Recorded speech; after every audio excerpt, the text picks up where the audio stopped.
ವಿಕಲಚೇತನರಿಗೆ ಉಚಿತ ಅಗತ್ಯ ಸಲಕರಣೆ ವಿತರಣೆ. ವಿಕಲಚೇತನರಿಗೆ ಅವಶ್ಯಕವಾದ ಸಾಧನ ಸಲಕರಣೆಗಳನ್ನು ಉಚಿತವಾಗಿ ಭಾರತ ಸರ್ಕಾರದ ಆರ್ಡಿಎಫ್ ಯೋಜನೆ ಅಡಿಯಲ್ಲಿ ಸಾಮಾಜಿಕ ಅಧಿಕಾರದ ಶಿಬಿರ ಆಲಿಮ್ಕೋ ಸಂಸ್ಥೆ ವತಿಯಿಂದ ನೀಡಲಾಗುತ್ತಿದೆ ಎಂದು ರಿಮ್ಸ್ ಆಸ್ಪತ್ರೆಯ ಕೋಆರ್ಡಿನೇಟರ್ ಹನುಮಂತಪ್ಪ ಅವರು ಹೇಳಿದರು. ನಗರದ ತಾಲೂಕು ಪಂಚಾಯಿತಿಯಲ್ಲಿ ವಿಕಲಚೇತನರಿಗೆ ತ್ರಿಚಕ್ರ ಸೈಕಲ್ ವಿತರಣೆ ಹಾಗೂ ಆಲಿಮ್ಕೋ ಸಂಸ್ಥೆ ವತಿಯಿಂದ ಸಾಮಾಜಿಕ ಆಧಾರಿತ ಶಿಬಿರಕ್ಕೆ ತಾಲೂಕು ಪಂಚಾಯತ್ ಸಹಾಯಕ ನಿರ್ದೇಶಕರಾದ ಅಮರಗೊಂಡಪ್ಪ ಚಾಲನೆ ನೀಡಿ ಮಾತನಾಡಿದರು. ತಾಲೂಕಿನಲ್ಲಿ 5,000ಕ್ಕೂ ಹೆಚ್ಚು ಅಂಗವಿಕಲರಿದ್ದು ಅವರಿಗೆ ಬೇಕಾಗಿರುವ ಗುಣಮಟ್ಟದ ಸಲಕರಣೆ ನೀಡುವುದರಿಂದ ಅವರು ಯಾರ ಸಹಾಯವಿಲ್ಲದೆ ಓಡಾಡಲು ಅನುಕೂಲವಾಗುತ್ತೆ ಎಂದರು.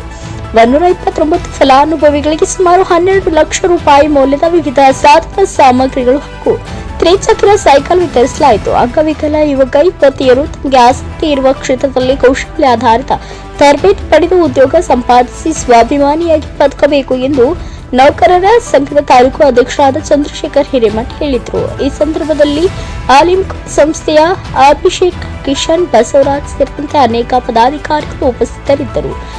Venkatesh Nayak, NKS TV 4 news, Sindhanur.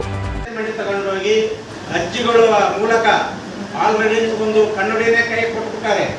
Advance first day ಒಂದು ಸಿಸ್ಟಮ್ದಿಂದ ಮಾಧ್ಯಮದ ವ್ಯಕ್ತರಿಗೂ ಕೂಡ ಅವರು ಇವತ್ತೆಷ್ಟೋ ಕೆಲಸ ಇದ್ರನ್ನ ನಾವು ಬರೆದು ಅವರಿಗೆ ವಿಶೇಷವಾಗಿ ಮತ್ತೊಮ್ಮೆ ನನ್ನ ವೈಯಕ್ತಿಕ ಪರವಾಗಿ ಸ್ವಾಗತಿಸುತ್ತಾ, ನೀವೆಲ್ಲರೂ ಸೈಲೆಂಟ್ ಆಗಿ ದಿನ ಏನು ಕೊಡ್ತಾರ ಅವರು ಸೈಲೆಂಟ್ ಆಗಿ ತಮ್ಮ ಒಂದು ವಸ್ತುಗಳು, ತಮ್ಮ ಒಂದು ವಿತರಣೆಯ ಒಂದು ಇವು ಸಾಮಾನುಗಳನ್ನ ಸೂಕ್ಷ್ಮವಾಗಿ ಯಾರು ಗಲಾಟೆ ಮಾಡಬಾರ್ದು ದಯವಿಟ್ಟು. ಬಂದಿದ್ದಾರೆ. ಅದೇ ತರ ಎಲ್ಲ ವಿಕಲಚೇತನರಿಗೂ ಕೂಡ ಯಾರು ಕೂಡ ಅವರು ನಮ್ಮನ್ನ ತಾವು ತಿಳಿಯುವಂತ ಬಯಸ್ಕೊಳ್ಳೋ ಅವಶ್ಯಕತೆ ಇಲ್ಲ. ಬಹಳಷ್ಟು ಜನ ಸಾಧಕರು ವಿಕಲಚೇತನದ ವ್ಯಕ್ತಿಗಳಿಂದ ಬಂದಿದ್ದಾರೆ. IAS, KS ಕೂಡ ಮಾಡಿ ಸಮಾಜಕ್ಕೆ ಮಾದರಿಯಾದಂಥ ವ್ಯಕ್ತಿಗಳಿದ್ದಾರೆ.